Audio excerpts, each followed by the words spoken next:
हाँ, डॉक्टर साहब चल के देखिए जरा, मेरा दोस्त जो खांसी से बहुत परेशान है। चलो चल के देखते हैं।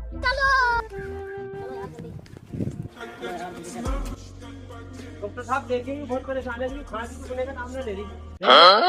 डॉक्टर साहब देखिए तो क्या दिक्कत है, इसे बैठा करो। ये इसका हेलमेट तो उतारो। कहाँ गया? वो कहाँ गया? वो इधर गया दिखा। लेकिन ये साला कर क्या रहा?